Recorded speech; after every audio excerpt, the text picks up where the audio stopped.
الحمد لله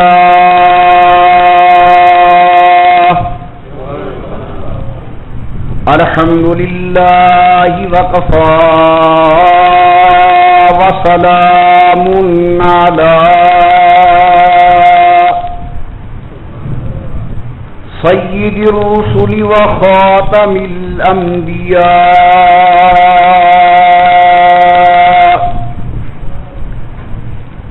صلى الله تعالى عليه وعلى آله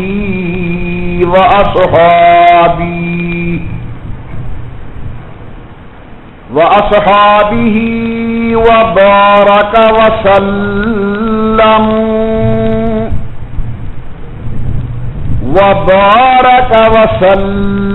تسليما كثيرا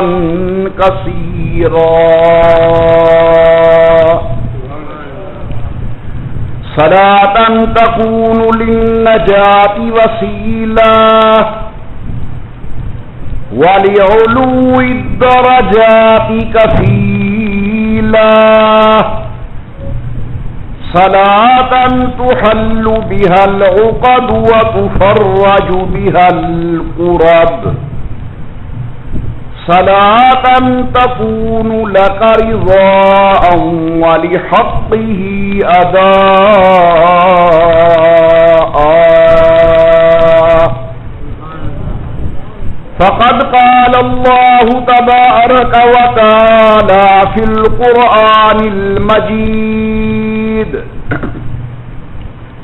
والفرقان الحميد أعوذ بالله من الشيطان الرجيم بسم الله الرحمن الرحيم إن الذين قالوا ربنا الله ثم استقاموا تتنزل عليهم الملائكة ألا تخافوا ولا تحزنوا وأبشروا بالجنة التي كنتم توعدون قال تعالى في مقام آخر وَلَقَدْ نَصَرَكُمُ اللَّهُ بِبَدْرٍ وَأَنْتُمْ أَذِلَّةٌ صدق الله العلي العظيم وصدق رسوله النبي الكريم ونحن على ذلك لمن الشاهدين والشاكرين والحمد لله رب العالمين إن نلت يا ريح الصبا يوما إلى أرض الحرم إن نلت يا ريح الصبا يوما إلى أرض الحرم بلغ سلامي روضة فيها النبي المحترم ما إن مدحت محمدا بمقالتي لكن مدحت مقالتي بمحمدی اور زباں پر مؤمنوں کے جب بھی ذکر تاجدار آئے تو لازم ہے کہ اس کے بعد ذکر چار یار آئے ابو بکر و عمر عثمان و حیدر باغباں جب ہوں تو پھر کیوں کر نہ باغ مصطفیٰ میں ایک بہار آئے اور اے دل بگیر دامن سلطان اولیاء اے دل بگیر دامن سلطان اولیاء یعنی حسین ابن علی آل مرتضی اللهم صل على محمد وعلى آل محمد وصحاب محمد وازواج محمد وبارک وسلم. تمام حضرات روشی پڑھ لے حضور صلی اللہ علیہ وسلم کی ذات بابرکات پر.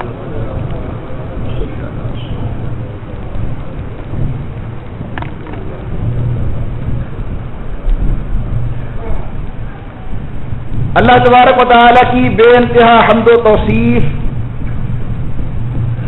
سرور کائنات مفخر موجودات، رحمت للعالمین مراد للمشتاقین، امام الانبیاء والمرسلین، حبیب کبریا احمد مجتبی حضرت محمد رسول اللہ صلی اللہ تعالی علیہ وعلی آلہ وصحابہ وسلم کی ذات بابرکات پہ توفہ درود و سلام پا لیجیے تمام حضرات محبت و ذوق کے ساتھ بآواز بلند اللہم صلی علی سیدنا و مولانا محمد وعلی آل سیدنا و مولانا محمد وبارک وسلم پڑھنے اور بھیجنے کے بعد محترم بزرگوں، مکرم نوجوان ساتھیوں،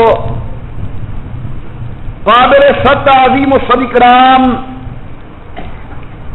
میری محترمہ موقرہ اور مؤدبہ اسلامی مائیوں اور بہنوں، قرآن کریم میں سے دو مقامات مقدسہ سے تلاوت ہوئی ہے۔ دعا ہے پروردگار عالم حق بیان کرنے کی توفیق عطا فرمائیں اور اللہ میاں ہم سب کو مل جل کر حق پر عمل کرنے کی توفیق بخشیں۔ یہ ماہ مبارک آپ جانتے ہیں رمضان مبارک کا مہینہ ہے۔ رمضان شریف کے فضائل اور ضروری باتیں میں گزشتہ جمعہ مبارک کے بیانات کے اندر گزارش کر چکا ہوں۔ ماہ رمضان کے اندر جہاں اور اولو العزم کام ہوئے،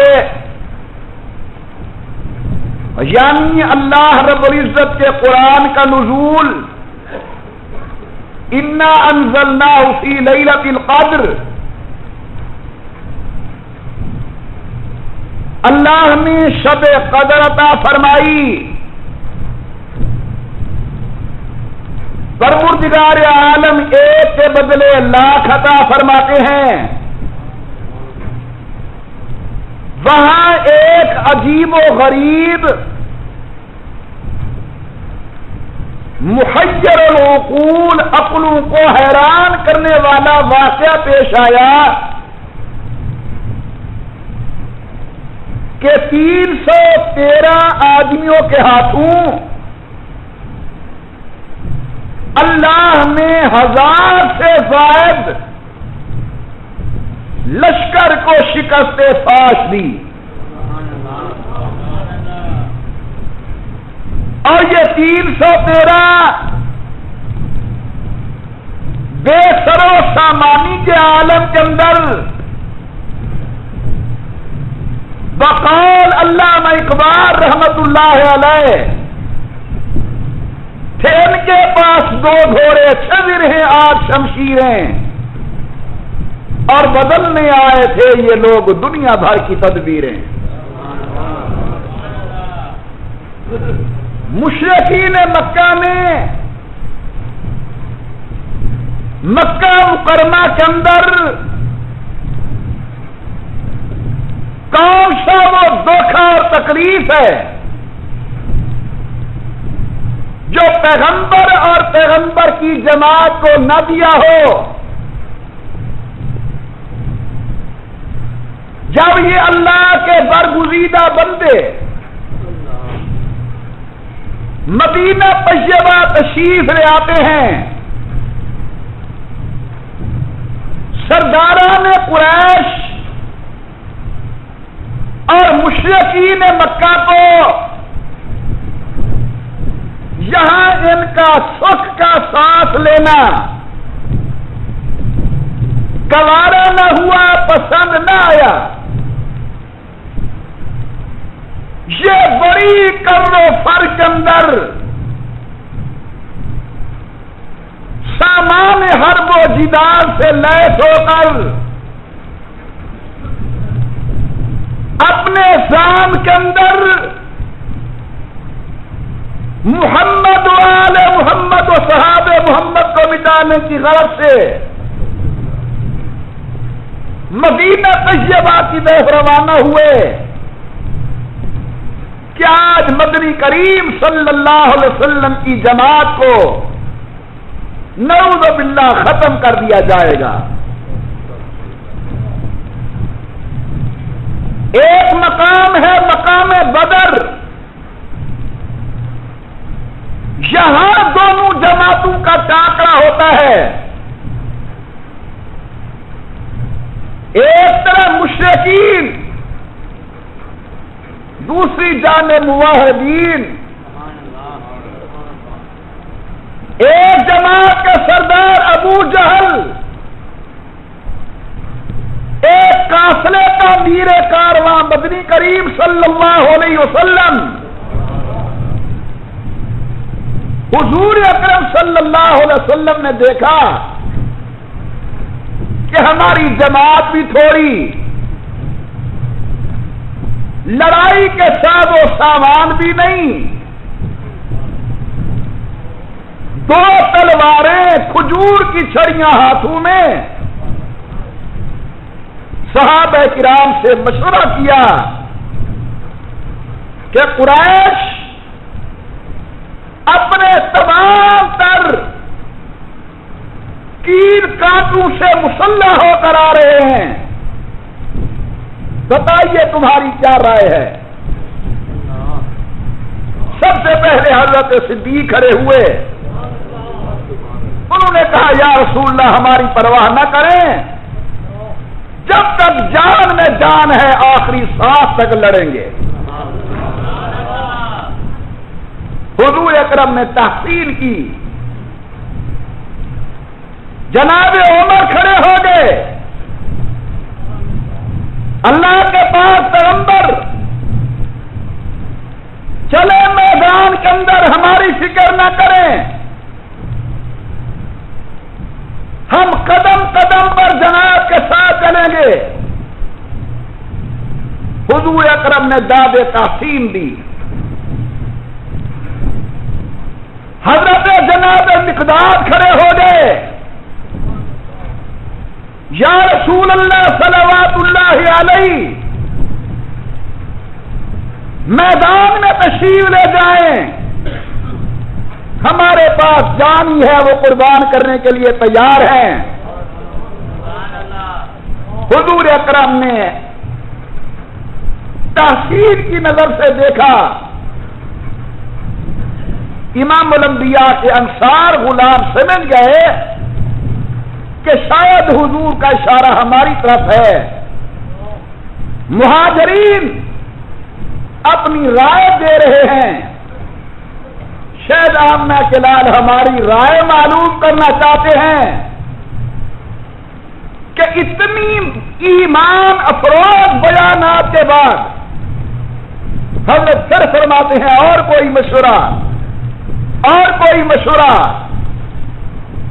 یہاں تک کہ انصار کے قائد اور نمائندہ کھڑے ہوئے. بڑا عجیب جملہ کہا آمنہ کے لال، اگر آپ حکم فرمائیں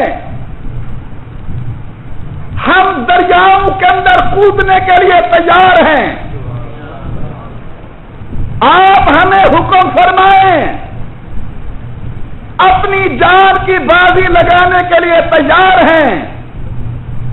محبوب لسنا کا صحاب موسیٰ، ہم کوئی موسیٰ علیہ السلام کے ساتھی نہیں جنہوں نے اپنے پیغمبر کو اکیلا چھوڑ دیا تھا اور کہا تھا تو جان تیرا رب جانے. نحن وصحاب محمد، ہم تیرے قدموں کے غلام ہیں. نقاتل عن یمینک وعن شمالک، آپ کے دائیں لڑیں گے، بائیں لڑیں گے، آگے لڑیں گے، پیچھے لڑیں گے. جب تک ایک غلام آپ کا زندہ رہے گا دشمن کو اپنے قریب نہیں آنے دیں گے. جب اللہ کے پیغمبر نے یہ جواب سنا انصار کا، چہرہ مبارک فتح مسرت سے تمتما اٹھا، اور امام الانبیاء سرکار دو عالم نے حکم فرمایا کہ تیاری کرو میدان میں جانے کی۔ اس جنگ کو جنگ بدر کہتے ہیں، غزوہ بدر کہتے ہیں۔ یہ اسی ماہ رمضان کی 17 تاریخ کو پیش آیا یہ واقعہ۔ میرے محترم دوستو، حضور اکرم صفوں کو سیدھا کر رہے ہیں، آئے ہائے، ادھر ابو جہل اپنے صفوں کو سیدھا کر رہا ہے۔ حضور اکرم کے ایک صحابی ہیں حضرت سواد ابن غزیہ رضی اللہ عنہ، وہ ذرا صف سے آگے کھڑے تھے۔ امام الانبیاء کے ہاتھ مبارک کے اندر چھوٹا نیزہ مبارک تھا، اس کے ساتھ حضرت نے اسے آہستہ سا چوکا دیا اور کہا کہ سواد سب کے اندر سیدھے ہو جاؤ۔ سواد ابن غزیہ کو موقع مل گیا، کہنے لگا پیغمبر اسلام، آپ نے پوری زندگی ہمیں انصاف کا درس دیا ہے، آپ نے مجھے نیزے کی امی ماری ہے، یہاں بدلہ دو گے یا اگلے جہان بدلہ دو گے؟ سرکار دو عالم نے اپنے پیٹ مبارک سے کپڑا اٹھایا، فرمایا سواد یہی بدلہ لے لو۔ بس کپڑا اٹھنا تھا، بدل گیر ہو گیا اور چومنے لگا مصطفیٰ کریم کے شکم اطہر کو، وجود مبارک کو۔ آنکھوں میں اس طرح آنسو اترے جس طرح ساون کی بدلی برستی ہے۔ ہاتھ جوڑ کے عرض کرتا یا رسول اللہ، اسے گستاخی نہ سمجھنا، میں اپنی موت اپنی آنکھوں کے سامنے دیکھ رہا تھا، میں نے یہ بہانہ بنایا چلو مصطفیٰ کے جسم کو بوسہ لے دوں، حضور اکرم صلی اللہ علیہ وسلم کا وجود مبارک چوم لوں۔ امام الانبیاء نے صفیں تیار کی اور ایک عریشہ کے اندر، چھپری کے اندر دستے دعا دراز کیے پروردگار عالم کی دربار کے اندر۔ لمبا واقعہ ہے، میں جلدی کرنے کی کوشش کروں گا۔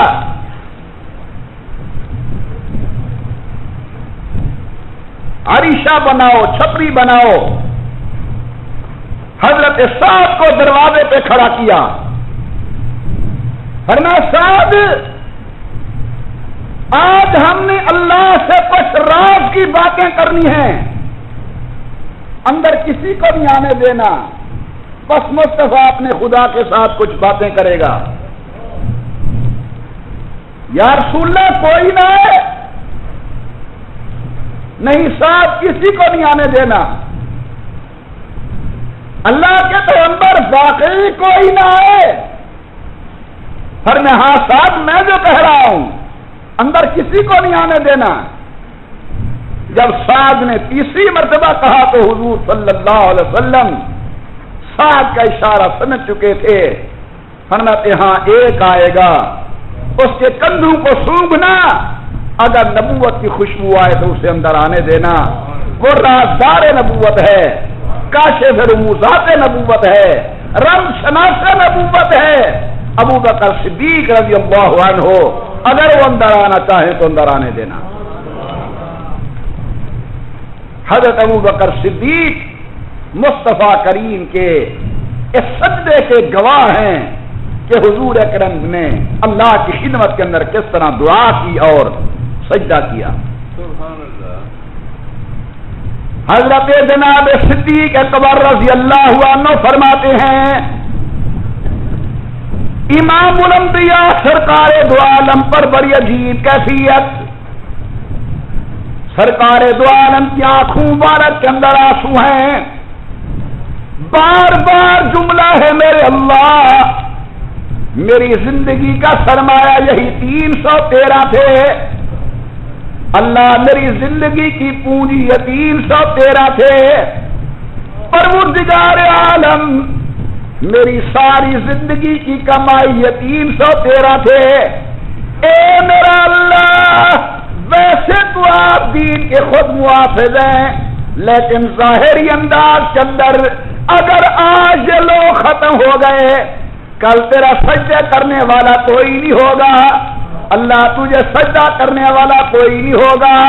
آمنہ کے لال پر بڑی عجیب کیفیت ہے، اضطراب کی کیفیت، پریشانی کی کیفیت، سبحان اللہ سبحان اللہ۔ جب آمنہ کے لال کا حزن و ملال حد سے بڑا، اوپر سے آواز آتی ہے وَلَقَدْ نَصَرَكُمُ اللَّهُ بِبَدْرٍ وَأَنْتُمْ أَذِلَّةٌ، میرا محبوب فتح دینے والا تو میں اللہ ہوں۔ ظاہری طور پر اگرچہ سامان ان کے پاس زیادہ، لیکن اللہ کی نصرت تیرے ساتھ۔ محبت سے بولے فتح دینے والا کون؟ نصرت دینے والا کون؟ امداد دینے والا کون؟ امام الانبیاء سرکار دو عالم صلی اللہ علیہ وسلم کا اضطراب جب زیادہ ہوا، حضرت جناب صدیق اکبر نے آمنہ کے لال کے کندھے پہ ہاتھ رکھا، عرض کرتے یا رسول اللہ کیوں اتنے غمگین ہو رہے ہیں؟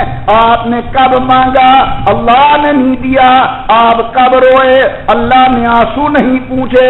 آمنہ کے لال آپ نے کب سوال کیا اللہ پاک نے آپ کا سوال پورا نہ کیا؟ رحمت کائنات نے دیکھا کہ ابو بکر کو تسلی آ گئی تو ساری جماعت کو تسلی آ گئی۔ آمنہ کے لال دعا ختم کرنے کے بعد میدان کے اندر تشریف لے آئے۔ یہاں سے ایک مسئلہ سمجھ آیا، دشمن کے مقابلے کے اندر اپنے ہتھیار بھی مضبوط رکھو، لیکن مومن کا بڑا ہتھیار ہے کہ دعا اللہ کی دربار کے اندر، مومن کا بڑا ہتھیار ہے سوال اللہ کی دربار کے اندر۔ امام الانبیاء سرکار دو عالم دعا کرنے کے بعد باہر تشریف لے آتے ہیں، سامنے کفار کی فوجیں، ادھر رحمت کائنات کی جماعت۔ توجہ میری طرف، حضور اکرم کے صحابی حضرت عبد الرحمن بن عوف رضی اللہ تعالیٰ عنہ، بڑے جگر والے صحابی، فرماتے میں نے دائیں دیکھا میں نے بائیں دیکھا، دو معصوم بچے میرے دائیں بائیں کھڑے ہیں۔ دل میں خیال آیا میری جنگیں مضبوط نہیں کمزور ہیں، ادھر بھی بچہ ادھر بھی بچہ۔ ابھی میں یہ سوچ رہا تھا کہ میرے دائیں طرف والا بچہ بولتا ہے چچا جان ہمارے آقا کا دشمن ابو جہل کہاں ہے؟ بیٹا کیا کرو گے؟ چچا ہم نے سنا ہے وہ آمنہ کے لال کو گالیاں بکتا ہے، آج میں دل کے ساتھ وعدہ کر کے آیا ہوں یا میں واپس نہیں جاؤں گا یا وہ واپس نہیں جائے گا۔ کہتے حیران ہوا بچے کی بات پر۔ ابھی اس نے بات ختم ہی کی تھی کہ بائیں طرف والا بولا چچا ہمارے آقا کا دشمن ابو جہل کہاں ہے؟ بیٹا کیا کرو گے؟ چچا جان میں اپنی ماں سے دودھ معاف کرا کے آیا ہوں، یا میں نہیں جاؤں گا یا وہ واپس نہیں جائے گا۔ میں نے اشارہ کیا، وہ سامنے سر سے لے کر پاؤں تک لوہے کے اندر چھپا ہوا ڈھکا ہوا جکڑا ہوا گھوڑے کے اوپر سوار ہو کر جو آگے آگے چل رہا ہے یہی ابو جہل ہے۔ حضرت عبد الرحمن کہتے ہیں قسم پیدا کرنے والے اللہ کی، بس میں نے اشارہ کیا جس طرح تیر نکلتا ہے تیر کمان سے، یوں نوجوان بچے دوڑے اور میں نے دیکھا کہ ابو جہل کا سر زمین پر گرا ہوا ہے، ابو جہل زمین پر ہے۔ سرکار دو عالم صلی اللہ علیہ وسلم نے میدان بدر کے اندر فرمایا انہو جبرائیل آخذ باللجان فرفہی، کہ میں اپنی آنکھوں سے دیکھ رہا ہوں حضرت سیدنا جبرائیل امین میدان بدر کے اندر اتر چکے ہیں۔ سبحان اللہ، سبحان اللہ، ذرا ذوق سے کہے سبحان اللہ۔ امام بہقی نے بڑی عجیب بات لکھی کہ جب میدان کا زار گرم ہوا اور غلامان نبوت میدان کارزار کے اندر جوان مردی کے جوہر دکھانے لگے، اطلع اللہ علی اہل بدر، مطلب دیکھنا، اطلع اللہ علی اہل بدر، اللہ نے پوری توجہ کے ساتھ محمد کے یاروں کو دیکھا۔ اطلع اللہ علی اہل بدر، اللہ نے پوری توجہ کے ساتھ امام الانبیاء کے یاروں کو دیکھا، اور دیکھنے کے بعد کہا اعملوا ما شئتم، جو دل چاہے کرو، جنت میں تمہارے نام واجب کر چکا ہوں۔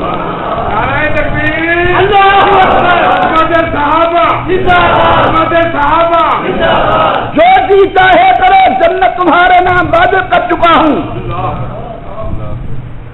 اللہ پاک نے کفر اور شرک کا تکبر، نخوت، غرور ہاتھ میں ملایا، اور 313 کو اللہ نے 1000 کے مقابلے کے اندر فتح عظیم نصیب فرمائی۔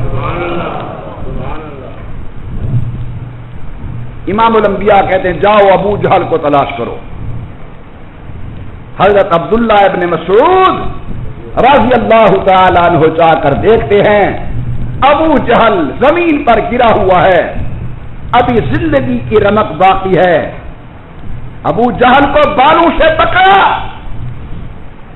سر کے بالوں میں ہاتھ ڈالا اور فرمایا سنا خدا کا دشمن، اللہ نے محمد کو عزت دی ہے کہ نہیں دی؟ سنا اللہ نے محمد کو عزت دی ہے یا نہیں دی؟ سر کاٹ کر بارگاہ نبوت میں لے آیا۔ امام الانبیاء نے فرمایا اگر کسی نے میری امت کا فرعون دیکھنا ہو تو ابو جہل ہے۔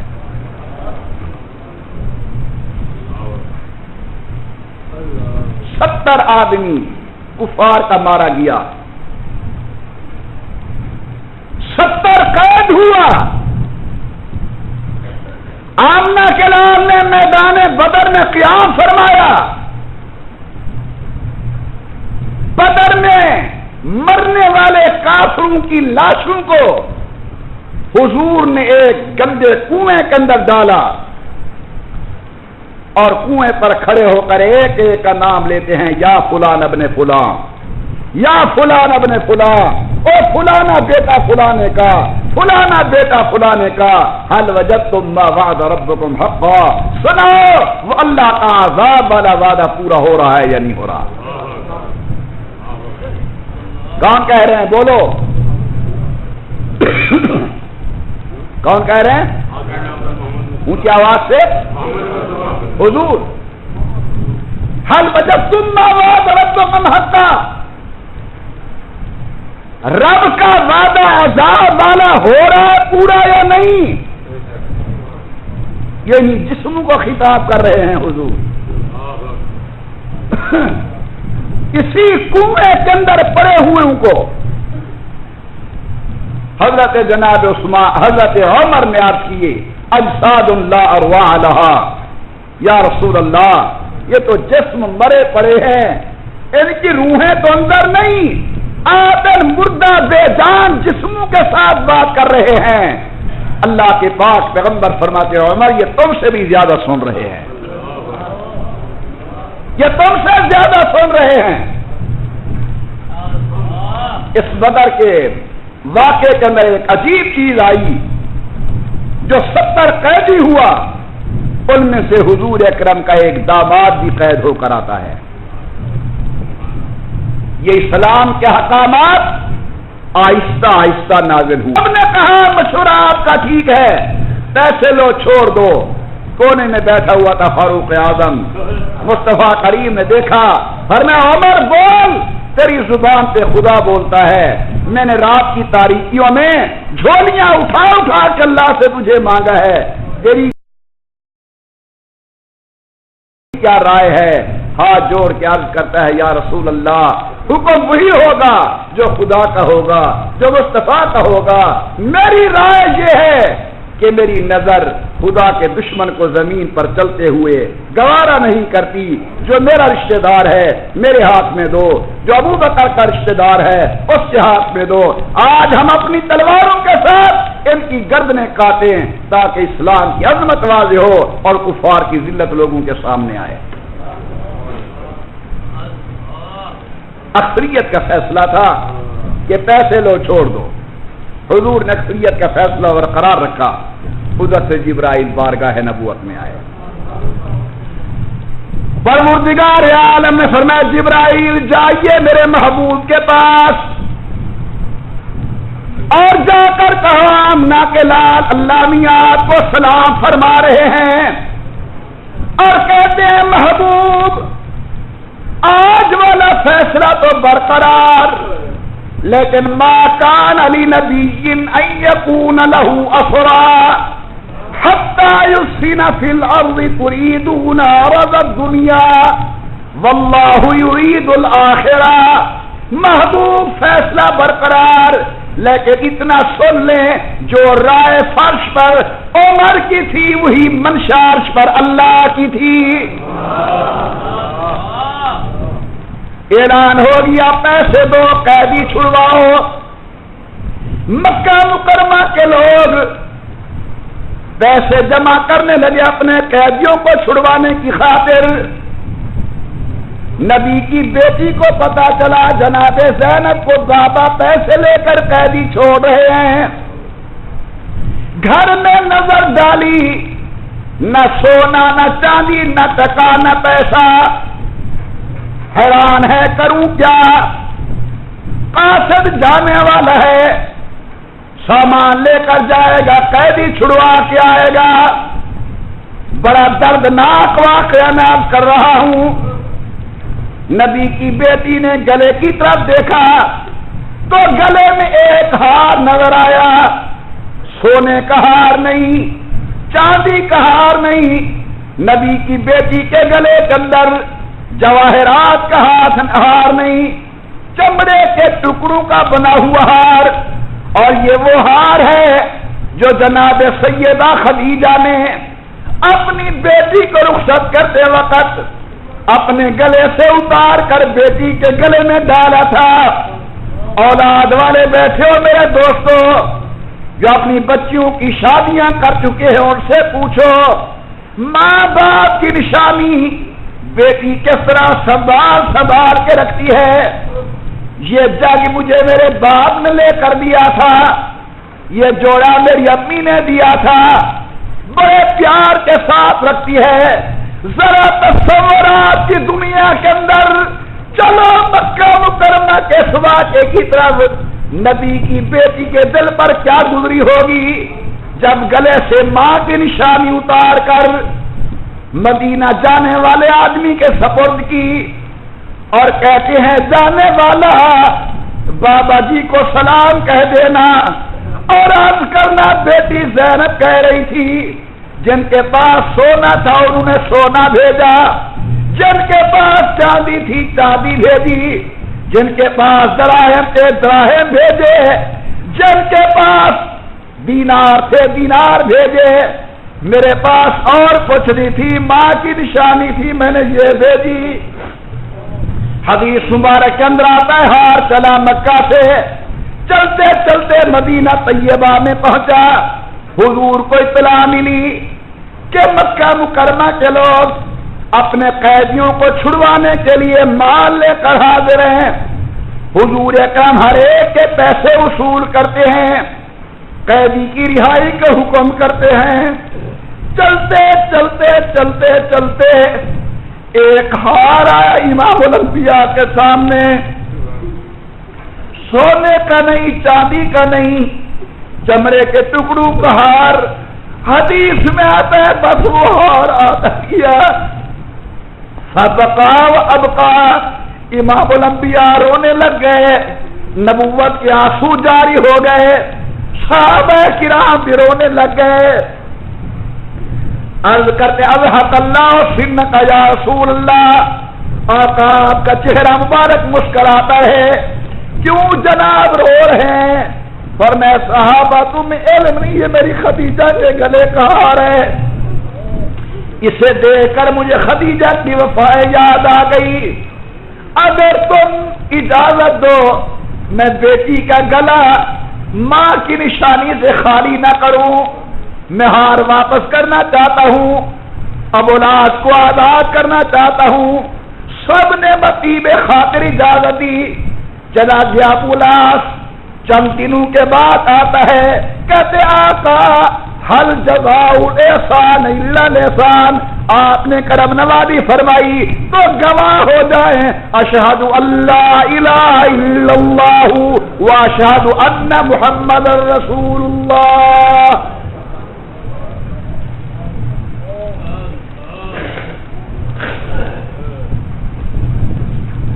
اللہ تبارک و تعالی نے امام الانبیاء سرکار دو عالم کو سرداران قریش کے مقابلے کے اندر بے سر و سامانی کے عالم کے باوجود ایسی نصرت و فتح نصیب فرمائی کہ جس کو قرآن یوم فرقان کہتا ہے. اللہ تبارک و تعالی نے حضور اکرم صلی اللہ علیہ وسلم کو فتح سے ہمکنار کیا اور قیامت تک آنے والی امت کو اور مخلوق کو یہ سبق دیا کہ فتح اسباب پر نہیں, فتح مسبب الاسباب کے قبضہ قدرت کے اندر ہوتا ہے. کافر ہے جو شمشیر پہ کرتا ہے بھروسہ, مومن ہے تو بے تیغ بھی لڑتا ہے سپاہی. میدان بدر کے اندر اللہ تبارک و تعالی نے حضور اکرم کو, حضور کی جماعت کو فتح عطا فرمائی. یہ میں نے مختصر واقعہ بیان کیا کیونکہ 17 رمضان مبارک یوم بدر ہے. ماہ مبارک کے اندر رمضان شریف کے اندر اللہ تبارک و تعالی نے مصطفیٰ کریم کے جاں بازو کو اور حضور کو فتح نصیب فرمائی. اللہ مجھے اور آپ کو ان حضرات کے ساتھ محبت, عقیدت, پیار, احترام اور اتباع نصیب فرمائے. آمین.